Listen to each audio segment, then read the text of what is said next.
स्वागत है आपका न्यूज बुलेटिन में। आपके साथ मैं हूं श्वेता तिवारी। इस बुलेटिन में बात करेंगे आगर मालवा की, जहां विश्व ध्यान दिवस पर पुलिस लाइन में 3 दिवसीय ध्यान सत्र का हुआ शुभारंभ। साथ ही बात करेंगे अरवली की, जहां मोडासा में 3 दिन का सशक्त नारी मेला शुरू हुआ। ऐसी तमाम खबरों पर आगे विस्तार से होगी चर्चा। आगर मालवा से खबर है, जहां पर विश्व ध्यान दिवस के अवसर पर जिला पुलिस लाइन में 3 दिवसीय ध्यान सत्र का भव्य शुभारंभ पुलिस अधीक्षक विनोद कुमार सिंह ने किया। उन्होंने उपस्थित अधिकारियों और कर्मचारियों को बताया कि ध्यान केवल मानसिक शांति का समाधान नहीं, बल्कि आत्मनियंत्रण, निर्णय क्षमता और कार्यकुशलता बढ़ाने का प्रभावी माध्यम है। हार्टफुलनेस संस्था के जिला समन्वयक राजेंद्र स्वर्णकार ने मेडिटेशन का अभ्यास कराया और ध्यान का वैज्ञानिक प्रक्रिया, सही मुद्रा, श्वास नियंत्रण और मस्तिष्क में ऊर्जा प्रवाह पर ध्यान केंद्रित करने का महत्व समझाया। कार्यक्रम की शुरुआत योगाचार्य राहुल सेन द्वारा योगाभ्यास के साथ हुई। बाद में आरक्षक भागवत जाधव ने प्रार्थना कराई। कार्यक्रम का संचालन सहायक उप निरीक्षक संतोष खजूरिया ने किया। इस ध्यान सत्र में अतिरिक्त पुलिस अधीक्षक रविंद्र कुमार बोयट और थाना व चौकी प्रभारी सूबेदार जगदीश यादव, जितेंद्र शुक्ला सहित 150 से अधिक पुलिस अधिकारी और कर्मचारी मौजूद रहे। आगर मालवा से सी न्यूज संवाददाता अर्श अहमद कुरैशी की रिपोर्ट।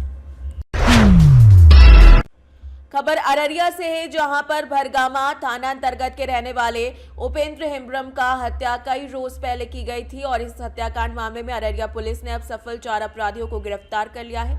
इस पूरे प्रकरण की जानकारी पुलिस अधीक्षक अंजनी कुमार ने दी है। भरगामा थाना अंतर्गत उपेंद्र हेम्ब्रम के हत्या मामले का पुलिस ने सफल उद्भेदन कर लिया है। 4 अपराधी गिरफ्तार किए गए हैं। यहां बता दें कि 11/12/2025 को उपेंद्र हेम्ब्रम की उस वक्त हत्या कर दी गई थी जब वो अपने 2 दुधारू भैंस को चराने के लिए खेत गए थे। चोरों द्वारा जो पशु की चोरी की जा रही थी, जब उपेंद्र हेम्ब्रम ने इसका विरोध किया तो चोरों द्वारा लाठी डंडे से पीटकर उसकी हत्या कर दी गई। घटना के अनुसंधान के लिए अनुमंडल पुलिस पदाधिकारी फॉरबिसगंज के नेतृत्व में थाना अध्यक्ष भरगामा, थाना अध्यक्ष नरपतगंज, थाना अध्यक्ष फॉरबिसगंज तथा DIU टीम को सम्मिलित करते हुए एक विशेष छापामारी दल का गठन किया गया था। दिसंबर को हम लोग को सुबह में सूचना मिली थी भरगामा में कि एक व्यक्ति जो उपेंद्र हेम्ब्रम है, पिता का नाम सुखाय हेम्ब्रम है, संथाल टोला भरगामा के रहने वाले, इनका डेड बॉडी खेत में मिला था।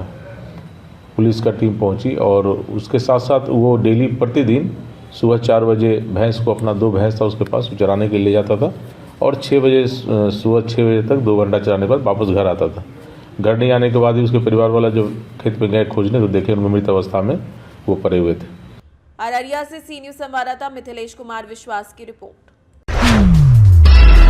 अरवली से खबर है, जहां मोडासा में 19 से 31 दिसंबर तक 3 दिन का सशक्त नारी मेला उमिया मंदिर ग्राउंड में शुरू हुआ। मेले का उद्घाटन एनर्जी और पेट्रोकेमिकल्स, पंचायत और रूरल हाउसिंग के मंत्री ऋषिकेश पटेल ने किया। वहीं आदिवासी विकास और फूड सिविल सप्लाई राज्य मंत्री PC बरंडा भी मौजूद रहे। मेले में 50 स्टॉल लगाए गए, जहां सेल्फ हेल्प ग्रुप की महिलाएं और entrepreneurs handicraft, jewellery, herbal dairy और आयुर्वेदिक प्रोडक्ट, खाकरा, पापड़, अचार, मसाले और अन्य देसी उत्पाद बेच रही हैं। मंत्रीगण ने स्टॉल्स का निरीक्षण किया, महिलाओं से बातचीत की और उनके उत्पाद खरीदे।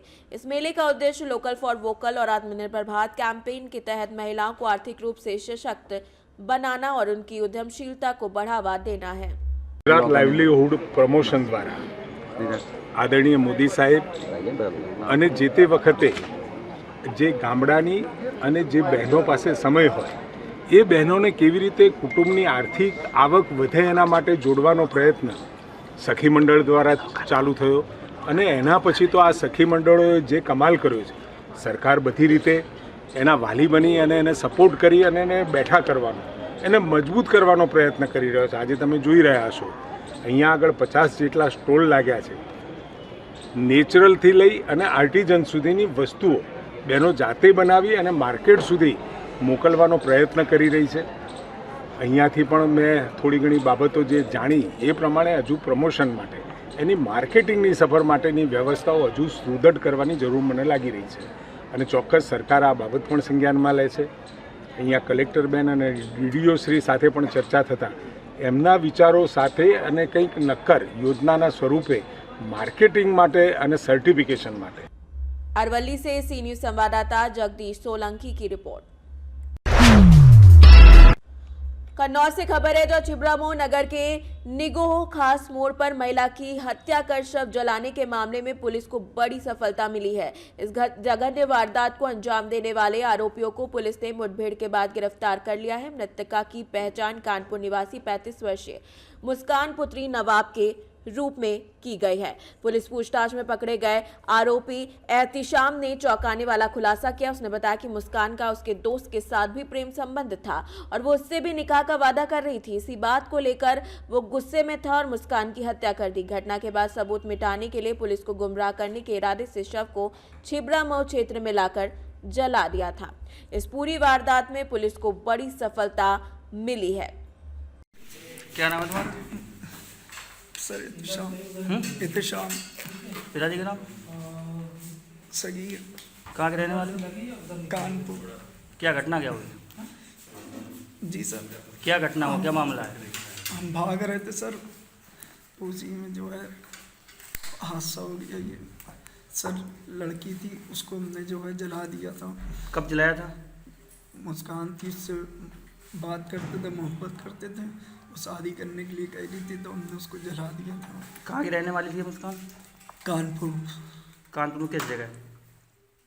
बकर मंडी। कब से चल रही थी? सर 5-6 महीने से। तो कानपुर से यहाँ कहाँ लेके आए थे? सर इधर ही लेके आए थे, याद नहीं ना जीगा। क्यों जलाया, क्यों, क्या कारण रहा? सर वो दूसरे से बात करती थी इसीलिए। और तुम्हारे साथ और कोई था या अकेले ही? सर एक लड़का और था। क्या नाम है उसका? वो सर असलान। पिताजी का नाम उसके? उसके पिताजी का नाम नहीं याद है सर। कहाँ का रहने वाला है वो? कानीपुर का। थाना छिबरामऊ के निगोह खास रोड पर 17 तारीख को एक जला हुआ शव पड़े होने की सूचना प्राप्त हुई थी, जिसपे पुलिस तत्काल मौके पर गई और छानबीन की। इसके बाद हत्या का मुकदमा पंजीकृत किया गया, जिसकी विवेचना की गई।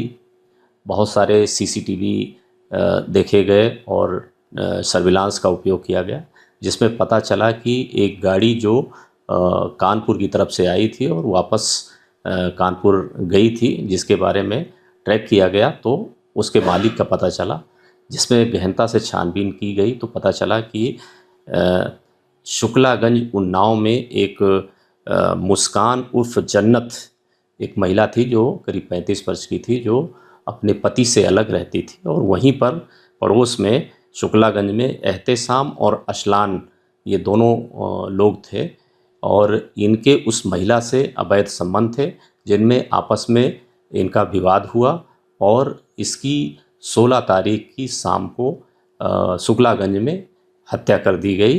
कन्नौज से सी न्यूज संवाददाता महेश गौड़ पप्पू की रिपोर्ट। कोटा से खबर है जहां एरोड्रम सर्किल पर अल करीम होटल में लूट और मारपीट खाने के बिल को लेकर बवाल हुआ। बता दें कि होटल स्टाफ से जमकर हाथापाई हुई। बदमाशों ने गला तोड़कर 70,000 रुपए लूट लिए। बता दें कि विज्ञान नगर थाना पुलिस मौके पर पहुंची, जहां मामला दर्ज किया गया। पूरी वारदात सीसीटीवी कैमरे में भी कैद है, जिसके जरिए पुलिस बदमाशों की तलाश करने में जुटी है। कोटा से सी न्यूज संवाददाता सुरेश कुमार पटेरिया की रिपोर्ट। खबर नालचा से, जहां भारतीय जनता पार्टी पिछड़ा वर्ग मोर्चा के प्रदेश अध्यक्ष पवन पाटीदार धर्मपुरी विधानसभा के नालचा मंडल में प्रथम उनका आगमन हुआ, जहां क्षेत्र के लोकप्रिय विधायक कालू सिंह ठाकुर के नेतृत्व में नालचा मंडल अध्यक्ष रघुनी नेमामा, मंडल महामंत्री विनोद ठाकुर, विधायक प्रतिनिधि, भाजपा के अन्य जनप्रतिनिधि, वरिष्ठ जन और युवा कार्यकर्ताओं ने उनका भव्य स्वागत और वंदन अभिनंदन किया। नालचा से सी न्यूज संवाददाता अशोक मिदरवाल की रिपोर्ट। नर्मदापुरम जिले में बीते दिन छतरानी मिलन समारोह का भव्य आयोजन हुआ, जिसमें बड़ी संख्या में राजपूत समाज की महिलाएं पारंपरिक वेशभूषा और रीति रिवाज के साथ शामिल हुई।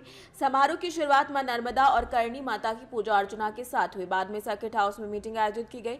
इसके बाद वाहनों की विशाल रैली के साथ NMB कॉलेज के सामने छात्रानियों ने महाराणा प्रताप की प्रतिमा पर माला अर्पित किया। समारोह में प्रतिभागी छात्र छात्राओं को प्रमाण पत्र देकर सम्मानित किया गया और बच्चों के सांस्कृतिक कार्यक्रमों का भी आयोजन किया गया। इस अवसर पर जिलाध्यक्ष अंजू राजपूत, ममता राजपूत, कविता राजपूत, मोनिका राजपूत, सुलेखा राजपूत, अल्पना राजपूत, सीमा राजपूत, मालती राजपूत, रेखा राजपूत समेत बड़ी संख्या में महिलाएं मौजूद रहीं। नर्मदापुरम से सी न्यूज संवाददाता संतोष सिंह चंदेल की रिपोर्ट। सागर जिले के शाहगढ़ में जल संसाधन विभाग की गंभीर लापरवाही सामने आई है, जहां बीला और चंदिया डैम के गेट खराब होने से पानी लगातार बर्बाद हो रहा है। इन दोनों डैम्पों से क्षेत्र में लगभग 20,000 किसानों की सिंचाई प्रभावित हो रही है और कई खेतों की फसलें नुकसान की कगार पर हैं। बीला और चंदिया डैम से पानी नालों और खेतों में रिसाव के कारण गेहूं की फसलें पीली पड़ रही हैं और चंदिया डैम तो लगभग खाली हो चुका है। विभागीय कर्मचारी और कार्यपालन यंत्री मौके पर नहीं आ रहे हैं, जबकि अनुभागीय अधिकारी का कहना है कि पानी की कोई बर्बादी नहीं हो रही है। गेट को दुरुस्त करने की टीम कार्यरत है। किसान अब विभाग और सरकार की लापरवाही के चलते फसलों के नुकसान और मुआवजे को लेकर चिंतित है, क्योंकि जल्द कार्रवाई न होने पर इस वर्ष 70,000 एकड़ फसल बर्बाद होने की संभावना है। सर 2 दिन पहले आपको अवगत कराया था कि ये जो नहरें खुली हैं इनको बंद कराइए वरना किसान बर्बाद हो जाएगा। सर आपने बोला था 24 घंटे में बंद हो जाएंगी सर, लेकिन स्थिति अभी भी जस की तैस है।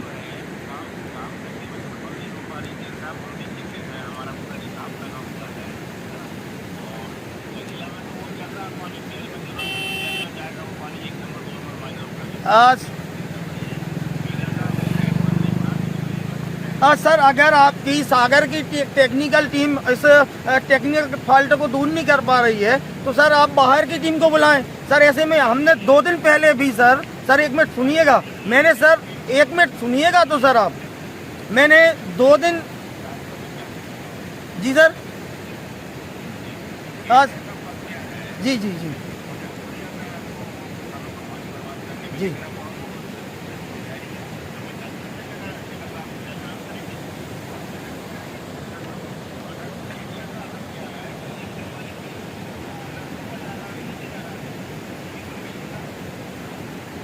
तो सर आपका मतलब क्या है कि ये जो फॉल्ट है इसका कोई उपाय नहीं है, ये नहर ऐसे ही चलती रहेगी, डैम खाली हो जाएगा?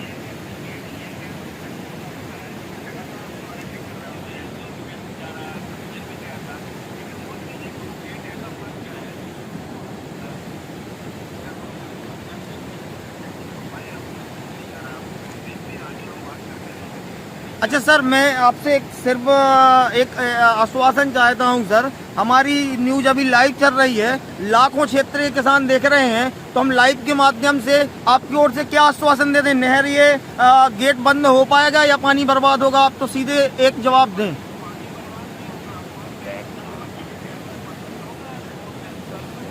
सर आपका जो नीचे छोटा बंदा है वो भी ओवरफ्लो हो गया, सीधा नदी में पानी जा रहा है सर,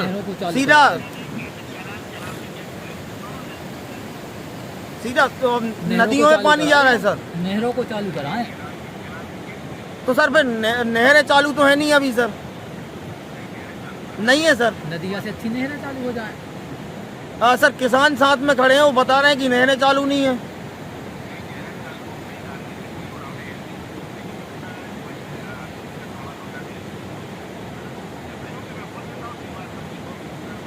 नहीं बंद थी सर, आप बोलिए ना सर, पानी बर्बाद हो रहा है, जैसे नदी में पानी बह रहा है नहरों में पानी जाए वो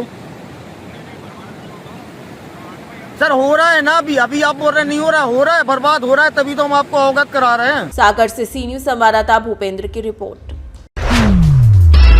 खबर सहारनपुर से, जहां थाना देहात पुलिस की बदमाश के साथ मुठभेड़ हो गई। पुलिस की गोली से शातिर बदमाश घायल हुआ। घायल बदमाश चोरी और हत्या के प्रयास में मुकदमों में वांछित था। पुलिस की ओर से घायल बदमाश पर 25,000 का इनाम रखा गया था। पुलिस ने घायल बदमाश के पास से एक तमंचा, खोखा, कारतूस बरामद किया है। सहारनपुर से सी न्यूज संवाददाता शाकिर राजपूत की रिपोर्ट। उन्नाव से खबर है, जहां उन्नाव में ठंड से बचाव के लिए मुख्यमंत्री के निर्देश पर जिला प्रशासन पूरी तरीके से अलर्ट है। जिलाधिकारी गौरांग राठी ने देर रात प्रशासनिक अमले के साथ शहर के railway station, bus stop, Hanuman मंदिर क्षेत्र और अन्य इलाकों का भ्रमण कर ठंड से परेशान जरूरतमंदों को कंबल वितरित किए। डीएम ने जिला अस्पताल का औचक निरीक्षण किया और रैन बसेरों की स्थिति देखी, जहां खुले में सो रहे लोगों को नगर निकाय के ऑटो से रैन बसेरों तक पहुंचाया गया। निरीक्षण के दौरान व्यवस्थाओं में कमी पाए जाने पर संबंधित अधिकारियों को 24 घंटे के भीतर सुधार के निर्देश दिए गए। डीएम ने बताया कि अभियान पूरी सर्दी भर जारी रहेगा। आज आपके द्वारा रेलवे स्टेशन द्वारा बस स्टॉप और जिला अस्पताल का निरीक्षण किया गया है, कंबल भी वितरण किए गए हैं। क्या लगातार विगत 3 दिनों से माननीय मुख्यमंत्री जी के निर्देशों में सभी अधिकारी जनपद से, मेयर से शुरू करते हुए पुलिस कप्तान साहब, एडीएम साहिबान, एसडीएम साहिबान, सारी पुलिस फोर्स, नगर निकाय इत्यादि ग्राम पंचायत, सभी अधिकारीगण ये सुनिश्चित कर रहे हैं कि ठंड से बचाव के लिए जितने भी तरीके होते हैं उसको धरातल पर उतारा जाए और ये सुनिश्चित किया जाए कि उनका ढंग से अनुपालन हो रहा है कि नहीं। तो उसी क्रम में आज मेरे द्वारा भी निरीक्षण किया गया और इसमें हमने एक रैन बसेरा भी देखा, जहाँ पे अमूमन लोग ज़्यादा मिलते हैं बाहर रात में, चाहे सवारी का वेट कर रहे हों या फिर किसी दुकान आते हुए बैठे हों। ऐसी जगह देखी गई और जिन लोगों को हमने पाया कि बाहर हैं उनको हम लोगों ने ऑटो के माध्यम से, जो विशेष कर इसी के लिए रखा गया है नगर निकाय के द्वारा, उनके माध्यम से रैन बसेरे में पहुँचाया। साथ में जहाँ जहाँ कुछ कमियाँ थी वो ईओ को हम लोगों ने निर्देशित किया है कड़ाई से उसका अनुपालन करने के लिए 24 घंटे में किया जाए। तो ये लगातार सुनिश्चित किया जा रहा है और ये अभियान इसी प्रकार से सर्दी भर चलेगा। सर